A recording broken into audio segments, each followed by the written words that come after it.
After finally defeating the powerful labyrinth master, our guy did what most players only dream of. He beat the hardest difficulty in Abyss of the Labyrinth, a game known for being nearly impossible to finish the speedrun. Totally insane, his heart was racing the whole time, and the best part, he didn't rely on luck. He beat it using his own brain, his tactics, his quick thinking, his smart moves. Now he's riding the high of victory, already dreaming big. He wants to start a YouTube channel, posting game strategies, builds, and walkthroughs to show off his skills. But just when he thinks it's over, a new level appears. Not just any level, something called developer difficulty, a secret final stage no one's ever seen before. Before entering, the game lets him choose a new special ability, one that wasn't even in the game before. He picks his favorite class again, mage, but this time, he goes all in on one thing, intelligence. Every stat point he hits, confirm. Suddenly, a bright light fills his room. When he opens his eyes, he's not in his room anymore, he's in the game, and some angry NPC is yelling at him like he's done something wrong. He's confused. Did he hit his head? Is this a dream? Then, the NPC throws him to the ground. It hurts a lot. That's when he realizes this isn't a dream, this is real. He looks around, he's got a chain around his neck, so do the others standing near him. A serious-looking old man starts explaining what's happening. Everyone here is a prisoner. They've all done something wrong, and the only way to earn freedom is to enter the labyrinth, survive, and make money inside. If they make it out alive, they can buy their freedom, and maybe even study magic at the academy. It all sounds way too familiar. That's because it is. He's inside Abyss of the Labyrinth and he can't log out. He's grouped with 3 other people together. They walk into a narrow hallway filled with tension and fear. Everyone looks nervous, even terrified. Meanwhile, he's still trying to figure out how this even happened. Then he notices something weird.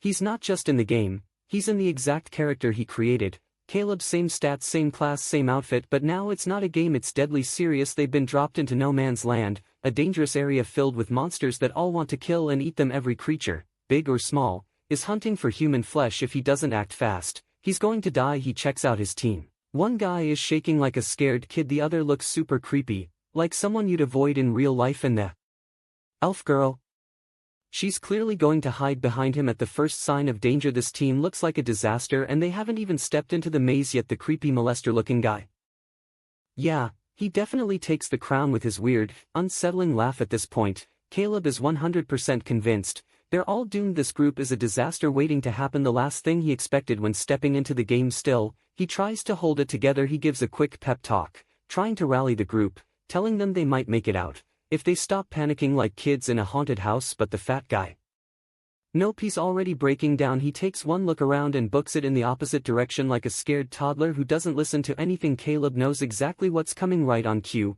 they hear it, a deep growl, then a sickening sound of flesh being pierced. A green, bald goblin drives a spear straight through the fat guy like it's nothing. The molester dude doesn't even get a chance to react. A second goblin spear goes straight through his skull. Clean kill. He drops like a bag of rocks. Only the elf girl is left. She drops to her knees, frozen in shock as her teammates' blood paints the ground. There's no time to grieve. The goblins rush again. This is not how it was supposed to go. One of them leaps, blade aimed right at Caleb's throat. He's milliseconds from death when time freezes. Not by luck, not by miracle. His special ability activates. The reward he earned for clearing the last level, 60 seconds of time stop. Everything halts. The goblin, the blade, the chaos. He stares at the sharp edge just inches from his neck. That was way too close, but there's a catch. Every time he moves during the time stop, he loses an action point. Just raising his wand, already used up 1. He has 3 points total, only 2 left now. It's not enough to dodge or attack, until he notices something talking. Doesn't use points. He can cast spells by voice. He spends 2 more points to aim his wand properly. With the final point, he shouts, "Fireball." Time unfreezes. In that same instant, a blazing fireball erupts from his wand, slamming into the goblins and incinerating every single one. Flames explode everywhere. The elf girl just stares, stunned. She didn't even blink during the whole thing. Caleb's breathing heavy. The blade was this close to ending him. He's just glad he didn't die like those 2 idiots. Lesson learned: panicking equals death. So far, everything happening in this world matches the game exactly, and if that's true, then no one knows how to survive this better than him. He walks over to the bodies of the fallen and loots their gear. They won't be needing it anymore. Then he turns to the elf girl, who's clearly still freaking out, and asks what spell her wand casts. She flinches, stammers, and finally blurts out, "A lightning." Shock. I didn't know what to do. I've never used a wand before. Caleb sighs. He already figured she was a newbie, but hey, a weak spell is better than nothing. He gives her a quick lecture. Hesitation gets you killed. The moment things go south, You use that wand, no second guessing, she nods, still shaking. There's no time to rest. Caleb adjusts his gear, tightens his grip, and says, we keep moving, we're finding that exit. At this point, Caleb doesn't know who's really behind all this. Sod's playing a twisted game, or just the devs pulling strings for fun. Honestly, he doesn't care whoever it is. He plans to use every bit of game knowledge he has to survive. According to the game's lore, the labyrinth changed years ago. A massive eruption tore it open, and monsters poured out, killing everything in sight. Mages, warriors, adventurers, no one stood a chance after that disaster. The system changed. The labyrinth began testing people. They called them exploration mages. Translation: throw in a bunch of slaves, and if they don't die immediately, train them up. Brutal, but that's the game's reality. Even though Caleb knows all this from the original storyline, he still can't confirm if this version of the world plays by the same rules. So, for now, he stays sharp, eyes open, mind focused. His new companion, the elf girl, finally speaks up. She introduces herself as Ural and thanks him for saving her back there. As they travel together, Ural starts asking questions. She's surprised by how calm and collected Caleb seems, especially since she overheard people talking about him back on the slave ship. That's when it hits him like a bolt of lightning. Wait, they know who I am. That means his true identity is already out there. That's very bad news now. Caleb knows he has to be even more careful. Lay low, trust no one. Meanwhile, Ural keeps talking. She opens up about her past, how she grew up in a fairy forest. Turns out her story's kind of tragic. She took on a simple delivery job, just trying to earn some coin. What she didn't know was the job was part of a drug ring. Yeah, she was basically helping cook meth for some fantasy version of Walter White. She got caught, framed, couldn't pay the fine, and boom. Next stop, slave ship. Caleb listens for a while, but he's not really feeling it. He knows she's scared and trying to distract herself, but her constant rambling is starting to get on his nerves. He gently tells her to quiet down, and then it happens. A sudden system notification pops up, a bright red countdown. 60 seconds. Caleb freezes. Did he just step on a trap? He's not sure, but his time freeze ability activates again. That means he has just a few moves to analyze the situation. Traps on floor 1 are known for using walls as the main danger zone, so he checks Ural's side. Looks clear, good. Then he turns to inspect his own wall. He uses up 1 action point to shift slightly. Also clear, no holes, no spikes. Next, the ceiling, still safe, only one thing left. The floor. Yep, it's probably a floor trap. Now here's where things get interesting. Caleb remembers the 4 most common types of floor traps on this level. 1 spike trap. Blades shoot up from the floor and slice through your legs. Quick and brutal. 2 nail bomb. Like a grenade, but instead of shrapnel, it sends dozens of nails flying at you. 3 gas trap. Releases sleep gas that knocks you out cold, leaving you defenseless. 4 pitfall trap. The deadliest one. The floor drops out, and you fall into darkness. If the fall doesn't kill you, whatever's down there will. And with only seconds left on the countdown, he has to figure out which one's about to trigger. Absolutely, the pitfall trap. That's the one he fears most. Because if you trigger it, you don't just fall, you get instantly dropped into floor 2. And trust him, you're not ready for floor 2. There's no dodging fate if you step on that thing. And here's the kicker. Caleb's Hourglass ability only activates in life-threatening situations, so that rules out spike traps. They hurt, yeah, but they aren't instant kills, which means he's dealing with something much worse. Time's running out with just 5 seconds left on the clock. Caleb feels the pressure mounting. The puzzle in front of him is frustrating, and there's no way to solve it without taking a risk, so he does the only thing he can. He lifts his foot, and with purpose, stomps it down on another floor tile. At the same time, his action energy runs out, triggering the cooldown, and just as he steadies himself, Ural trips over him. At first, it looks like her usual clumsy behavior, but Caleb quickly reveals the truth. He saved her life. Turns out, she had been standing on a detonating nail trap, a pressure-triggered mine designed to shred victims with exploding nails once weight is removed. So what did Caleb do? He quietly switched places with her, putting his own foot on the trap to take the weight off hers. She's panicking now, asking, what do we do? We're stuck. Caleb stays calm. He reminds her of the barrel they passed earlier in the hallway. Ural's eyes light up. She remembers. Go get it, Caleb tells her. Now. She sprints off to fetch it, promising to return quickly. While she's gone, Caleb reflects on the situation. Every trap has a counter, and for pressure plates like this, the best solution is simple. Replace the weight with something else. He's confident she'll be back within 10 minutes, but 30 minutes pass, still no sign of her. Now Caleb's starting to get worried. What if she triggered another trap? What if monsters got to her?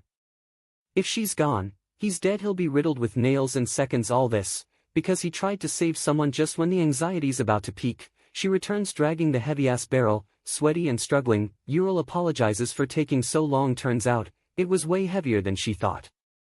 Caleb doesn't care anymore, he's just glad she's alive, and more importantly, he might make it out of this in one piece. Yes, the one piece is real. They carefully swap his foot with the barrel, and once it's in place, Caleb uses his telekinesis spell to hover the barrel into the air, just in case there are other hidden traps nearby. Boom! Sure enough, the moment he lifts it, another massive explosion goes off. The whole hallway shakes. Ural stares in disbelief.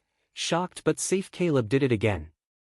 Another deadly trap survived. This whole experience teaches him something important. It's not just the monsters that'll get you, traps are just as deadly. Luckily, he's got one thing most people don't.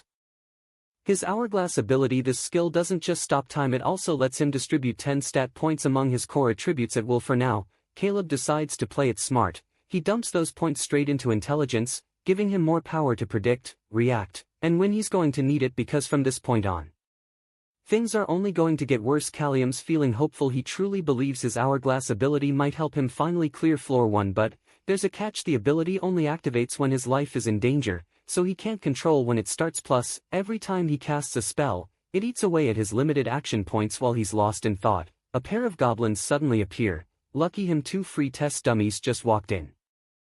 The moment they show up, the system instantly triggers his Hourglass mechanics. Game on. Callum casts Fireball, burning 1 action point. The spell goes on a 5-second cooldown. Once it's ready again, he fires off another blast of fire, using up another point, and just like that his turn ends. The fireballs slam into the goblins, detonating on impact. The 2 burn up in agony, reduced to ashes. Watching them go down, Callum does a little math in his head. If he times it right, he can cast up to 4 fireballs in one turn, his theoretical max damage. Meanwhile, Ural watches completely amazed. She's stunned by how fast he casts. And without saying a single chant, "I'm so useless," she mumbles, embarrassed. "I can't even use magic properly." Honestly, Callum agrees she sucks at both magic and melee, but hey, she's an elf, she's got to be good at something. So he asks, "What's your max jump height?" She thinks about it, then shrugs. "About 4 meters, I guess." Back in the forest, 4 meters. Bro stares at her like she just said she could dunk on LeBron. If this girl were in another world, she'd qualify for the WNBA. He's impressed. Her agility stat must be off the charts. Next, he wants to test her strength. He hands her a bow he looted off one of the goblins. It's an odd-looking thing, but Ural's eyes light up. Turns out she used to practice archery all the time in her fairy forest. She's not bad with a bow at all. Perfect. Now she can play rear guard, covering him with long-range shots while he handles the magic. She's genuinely excited to have a role for once. She's useful and she's happy to prove it. Callum, on the other hand, well, he's just stockpiling wands like some kind of magical General Grievous. As the two recover from the fight, the atmosphere suddenly shifts. Ural freezes. "I hear something," she whispers. Callum turns. "Nothing, they're just darkness." He thinks she's joking at first, but Ural's serious. Her ears picked up a faint noise in the distance, then it clicks. She's an elf. That means enhanced senses, especially hearing. He wants to test a theory. "Close your eyes," he tells her. Ural's confused, unsure what he's up to, but still she obeys, not knowing that Callum's about to unlock a whole new layer of her potential. With her eyes shut, Ural listens carefully as Callum tosses a handful of stones into the distance. "Tell me how many and where they landed," he says without missing a beat. She responds with perfect accuracy, not just the number but even the exact distance and direction of each landing. Callum's eyes widen. She's not just agile, her sense of sound is insane. This confirms it. Ural has a unique skill, sound mapping. It's an extremely rare ability that lets her see her surroundings through noise. Now it's time for a harder test. "How many people are following us?" She pauses, ears twitching, for they're coming fast. Not good. Callum's brain kicks into high gear. If they're caught now, they'll be outnumbered. Another party encounter could end badly. "Run," he tells her. "We hide and wait." The two make a quick dash down the path, slipping past a puddle and hugging the corner of a ruined wall. From there they set up an ambush. Moments later, the sound of approaching footsteps grows louder. The pressure is on. As the group arrives at the ambush spot, Callum steps out in full view, blocking their path. "That's far enough," he says coldly. "Why are you following us?" The man in front, a bald-headed creep with a nasty smirk, doesn't bother hiding his intentions. "Not after you, mage. We want the elf girl," he says bluntly. Callum's fists tighten. The other men step forward, grinning, weapons ready. "They're not here for loot or XP, they're here to take Ural. If you hand her over." The bald guy says, "Maybe we'll let you live." Disgusting. Callum and Ural both raise their weapons. She's got her bow drawn. He's ready to cast. The enemies, they're laughing. One of them, a slime ball with bug eyes and a heavy shield, taunts them. "This baby can block Lotir spells and arrows all day. Don't even try." He mocks Callum for needing chance to cast spells. "Try it and we'll cut you down before you finish your first word." They're confident, cocky, and worst of all, they think Ural's. There's already. The bald leader offers a twisted solution. "Let's form a Party she joins us, everyone wins. Callum doesn't even need to guess what their real plans are. The way they look at her makes his blood boil. Ural stands there, shaking eyes, darting to her ally, silently begging for a plan, anything. Callum stays quiet, thinking there's no way he's handing her over ever. He can see it in their faces. These aren't just enemies, they're predators, and they need to be dealt with now. He raises his voice, leave now or die. Ural gasps. Even she didn't expect that. The bald leader scoffs, big words for someone who's about to be 4-on-1, but Callum doesn't flinch. You heard me. The air freezes for a moment, then with a cruel grin the leader nods to his men, kill the mage. Just then time stops. The hourglass system activates. Callum's eyes sharpen. He has 60 seconds of boosted action. It's time for him to make his move. The countdown starts. Callum feels time slow as the hourglass system kicks in. He's got 60 seconds to act, so he better make them count. The enemies think he's just a defensive mage. After all, he's wielding 2 wands and they assume he's just some wannabe dual caster, but that mistake? It's going to cost them their lives. First move. He notices a puddle right beneath the enemy group. Perfect. Callum channels a lightning spell, lightning shock, into the water. Electricity surges through the puddle like a trap. It hits all 4 enemies at once, stunning them completely. They're frozen in place. Second move. He knows that one of them has a shield, an annoying one that blocks both arrows and low-level magic that has to go, so for his next attack he unleashes a massive fireball spell, one he totally copied from the Uchiha clan's jutsu in Naruto. The target? That stupid shield and its smug owner. Third move. With 2 spells already fired, he still has time left. He targets the bald-headed leader, the creep in charge, and blasts another fireball straight for him. That's all of his energy blocks used up. 3 deadly spells, 1 chance. Now it's time to watch the magic happen. The lightning hits first, electrocuting all 4 enemies for a solid minute. The bald guy's shield goes flying along with his sword. He's left completely vulnerable. Then the first fireball lands, blasting into the puddle. A huge cloud of steam explodes into the air, blinding everyone in the area. The second fireball follows, tearing straight through the steam and smashing into the leader's face. Boom! The explosion rocks the field. Now, Callum yells, Ural, shoot! Without hesitation the elf fires into the mist. She can't see anything, but she doesn't need to. Her sound mapping ability lets her hear everything. Heartbeats, footsteps, tiny gasps, that's all she needs to find her mark. Callum's on cooldown. He can't cast again yet. His nerves spike. If Ural missed, they're both dead meat. Once the enemies recover, he turns to her, aim for the warrior, take him out before. She calmly lowers her bow. They're already dead. What? Callum blinks. The steam clears, revealing the scene. 4 bodies, all of them down. 3 of them were taken out with just 2 arrows. Somehow, someway, Ural pulled off a triple kill with deadly precision. Each arrow hit a vital point. Each shot was perfect. Even Callum can't believe it. This elf girl, she's on another level. As the countdown begins, Callum quickly assesses the situation. He knows the enemy party has likely underestimated him, probably assuming that dual-wielding wands makes him a defensive mage at best. That assumption will be their downfall. His eyes lock onto the puddle beneath their feet. Perfect. He channels his first energy block into a lightning-type spell, lightning shock. The moment it hits the water, it sends a powerful surge across the floor. There's one survivor, the bald guy. His hands are gone, blown off from trying to block the fireball. He whimpers in pain, the arrogance gone from his eyes. He stares at Callum in disbelief. You didn't even chant, he croaks. What are you? Callum says nothing. The man continues, revealing his bitter past. No magic talent, cast out, sold into slavery. If I had your power I wouldn't have ended up like this. Callum's response is cold. You chose the dungeon, you chose the cruelty. Even Ernal looks shaken and apologizes for killing Callum, reminds her they did what they had to do. It was their first real battle, and their first time taking lives, yet strangely he feels calm, too calm. If this were real life he'd be spiraling into panic, but something about this world feels different, like none of it's real, and yet survival demands everything. He inspects the loot from the fallen party. A backpack stands out. It doesn't seem to belong to any of the 4 men. Inside is an ID card, Abison, F-rank adventurer from the Labyrinth Guild. Either he's already dead, Callum mutters, or they left him behind. Back to the bald guy. Callum acknowledges the man's strength. His positioning was solid, his weakness underestimating strategy. If their roles were reversed, Callum knows he'd be dead too. That's why he can't afford to rely on luck or gimmicks. He turns to the elf. Let's move. From this point forward he vows to make no mistakes. This isn't a game anymore, it's life or death. After 12 grueling hours of goblin hunting they finally stop to rest. Ernal is visibly exhausted. They set up a small fire. She offers him some bread. As he eats she thanks him.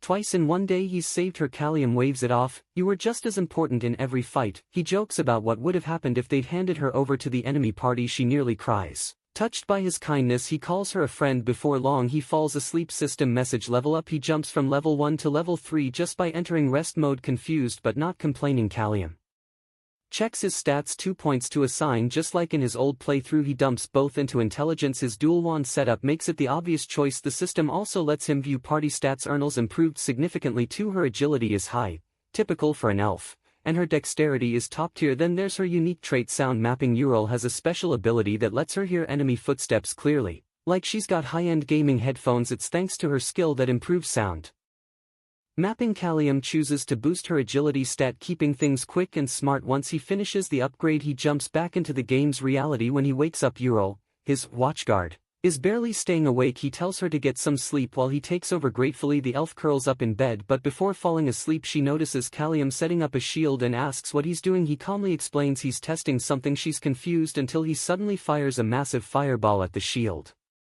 The blast practically destroys it. His boosted intelligence has increased his spell strength, and it shows. The shield ends up half its original size. Ural is amazed, but too tired to react, and falls asleep as Callium begins talking about their next move. He doesn't blame her, she's been through a lot. The next morning they're both rested and ready to move on. Ural is eager to find the exit gate. The problem: exit gates appear randomly and rely entirely on luck. Callium jokes that his luck has been terrible ever since Truck Kuan brought him to this world. With 3 paths ahead, Callium expects it to take a week to find the gate, but unbelievably they find it in the next room, guarded by a group of adventurers. Callium instantly analyzes the trio and realizes they're professionals, too dangerous to mess with. The trio approaches, first asking if Callium and Ural are slaves from the Magic University. Callium plays along and says yes. The dwarf in the group asks Emma the cleric when the last slave batch was sent. She says around 10 o'clock a.m., meaning Callium and Ural took over a day to reach the gate. The dwarf is impressed by Ural's switch from magic to archery and by Callium's use of dual wands. They ask if he has a fireball wand. He says yes. Emma wants to recruit him, impressed by his confidence, but it's clear they're still treating him and Ural as slaves. Then they mention the name Abison. Callium immediately connects it to the backpack he found. He asks if they recently lost a mage. The group confirms Abison died to a black hornet. The dwarf laments his death, but Emma reminds them she preserved his soul. They just need a revival scroll. The catch: none of them can leave the gate to find one. Callium understands their situation better now. The boss behind the gate requires a mage to defeat, which is why they want him. He guesses the boss might be an aerial type monster, but then realizes it's more serious. If it were flying, they'd need Ural. That leaves one terrifying option: the venomic spider. He says the name out loud, and the group goes silent. Emma and Zakal are stunned by his knowledge. Even the dwarf is impressed. Callium explains that the room is likely filled with sticky webs, venom and danger. One mistake could mean death. The only way to beat the spider is with fire magic, which clears the webs and limits its movement. Now the group wants Callium to join them. The leader gives the okay, but Callium says no. Everyone is shocked, even Ural doesn't understand why he's refusing. Callium explains only 4 people can use the exit gate if he joins. That leaves no room for Ural. Ural is frozen in fear, realizing they only want Callium. The leader admits this was their plan, but claims they weren't trying to deceive anyone. They say it's a chance for him to escape this nightmare, but Callium refuses. He won't abandon Ural. Instead he makes a bold offer: pay him to help. He asks for 10,000 gold. The leader is stunned. Ural is terrified. That's a massive amount of money.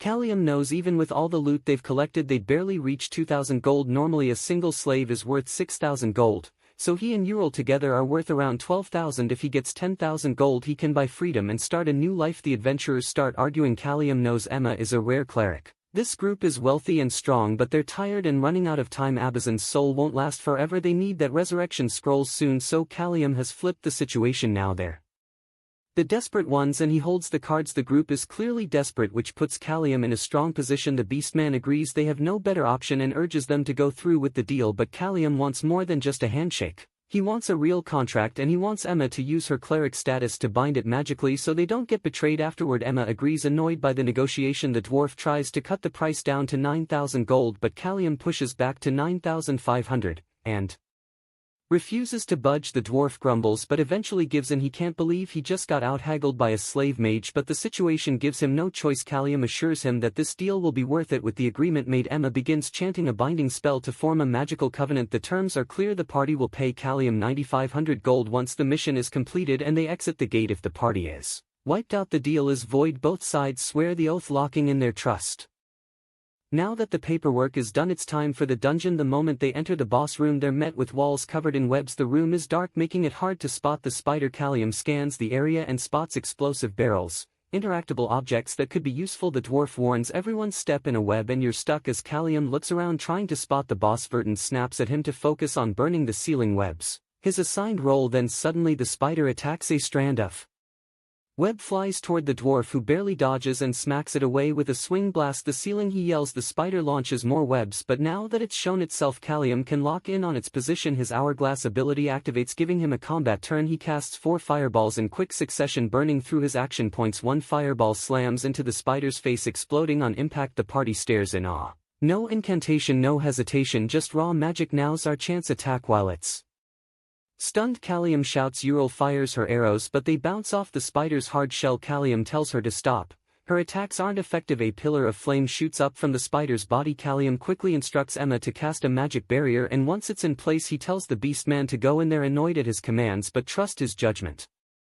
The Beastman charges. The spider lashes out, but the Beastman uses a lightning-fast ambush strike, slicing one of its legs. The spider collapses onto its back. This is its last move. Verdun signals the party to prepare as the spider prepares to self-destruct, but Callium has a better idea. He raises his ice wand and fires an ice lance, spearing the spider's belly and freezing it from the inside out, stopping the explosion altogether. Verdun, finish it, he shouts. Emma, back off. They hesitate, confused. Callium yells again. He's tired of people not listening. In the game it was simple, no arguing, no second guessing, just click and win. Real life not so much. Finally Verdun acts with a mighty leap and his great shattering cleave. He cuts the spider's head clean off. Boss defeated. The group celebrates, except for Callium, who stays on high alert. He knows there's a hidden second phase that can randomly trigger while the others relax. Callium tells Ural to look up. She does, and screams. Hundreds of spider eggs are clustered on the ceiling. The others can't see them clearly, but the Beastman senses danger. Callium acts fast. He tells Ural to roll an explosive barrel, over which she does. It tumbles toward the dwarf, who now has the next job: throw it high into the air. Callium instructs Emma to enchant Ural's next arrow with weapons light, turning it golden. Ural fires, and the glowing arrow reveals the center of the egg cluster. The dwarf throws the barrel up, and Callium's Hourglass triggers again. He unleashes 4 rapid-fire fireballs, hitting the barrel mid-air. Boom! A massive explosion shakes the room. The group is stunned by Callium's casting again. Even they're wondering, was boss fighting always this easy? Now with the room cleared and the exit gate appearing, they can finally leave. As the team regroups, the Beastman walks up to Callium. At first he seems angry, but then he smiles, praising Callium's tactics. They joke a little. Callium even says he thought about killing them and escaping with Ural alone. Everyone laughs.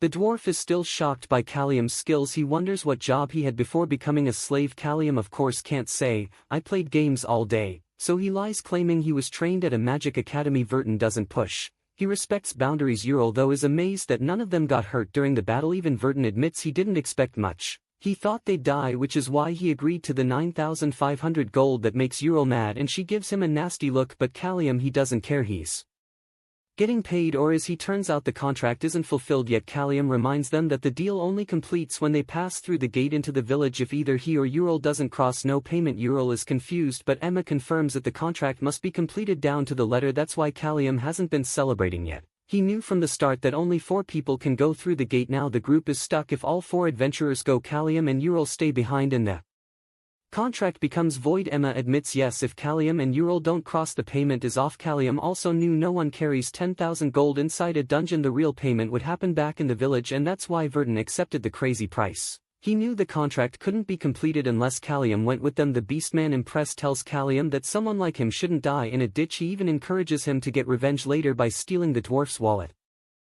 Before leaving, Callium pulls out Abizan's backpack, the one he found in the dungeon. The team is shocked. Verdun inspects it, recognizing it instantly. Callium says they didn't find a body, just the bag. After defeating another group, the party is surprised. Verdun asks if Callium wants a reward for it, but Callium says no. He just needed the bag as a container. The dwarf is touched. He even offers to let Callium keep the food supplies inside if they can have Abizan's belongings back. Callium didn't expect that.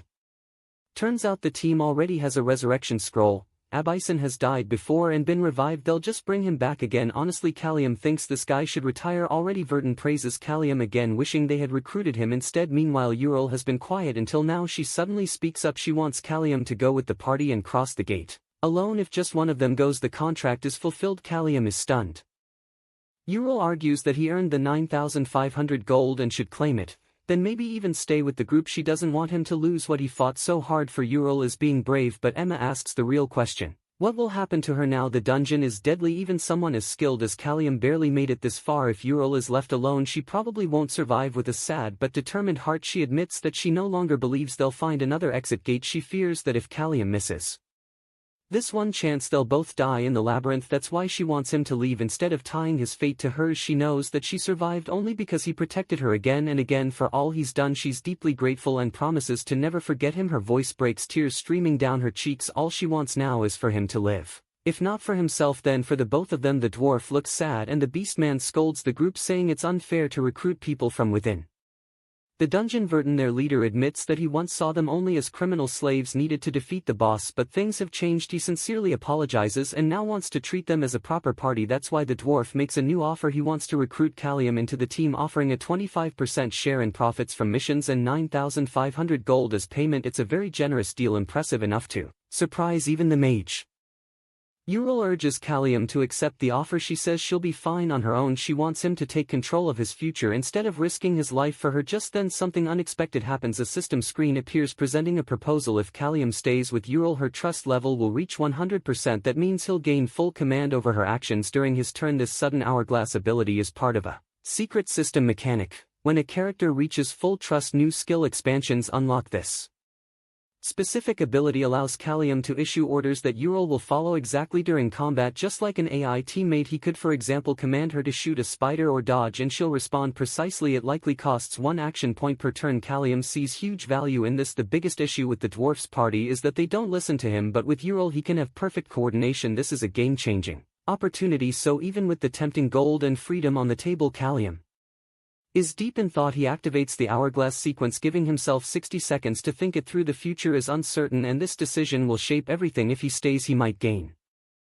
incredible power and teamwork with Ural. If he leaves, he escapes slavery and earns a stable life. After the countdown, he decides. Callium takes Ural's hand and tells everyone clearly he's staying with her. He turns down the offer. The elf is stunned. The others are baffled. The mage understands this is exactly what Callium would have chosen in the game's story too. Nurturing Ural could pay off massively down the line, but even beyond the mechanics, Callium truly can't leave her behind in this dangerous place. Ural tries to change his mind, but he's already committed. He doesn't bother explaining. Deep down he knows that if he leaves her, he'll carry that guilt forever. Better to risk everything now than live with that regret. Then the beastman, who seemed scary at first, gets emotional again. Just like before, he's brought to tears by Callium's sacrifice. The cleric and dwarf both admire Callium and wish he could be part of their team. Emma speaks up, asking what their plan is now that Callium and Ural are staying behind. They'll have to beat the next boss alone. The mage asks to keep the corpse of the venomic spider, but the dwarf isn't giving it away for free. Instead, Callium pays 1,500 gold from his reward to buy it.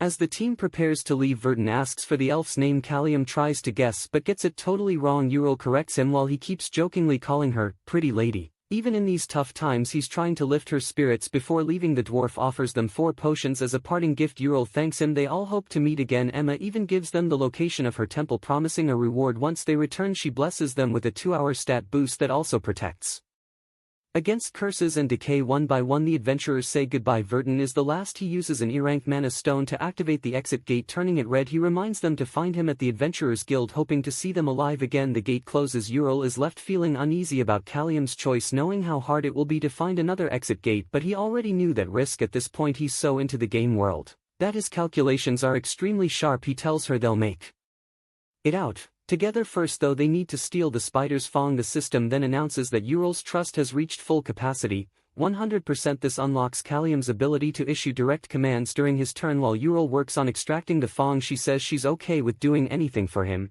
even being used as a shield, but she complains that she's the only one doing the work. Callium explains there's a reason. First, she has higher dexterity, so she's better at item extraction. Second, he's testing her loyalty and obedience as part of the new skill system. He needs to understand what kinds of commands she can follow. Not everything will work, like asking her to kick a dwarf or go crazy like a whirlwind archer. Some things go against her nature, so he's starting with simple logical commands. Finally, Ural finishes collecting the fang. Callium says they can now make poisonous arrows.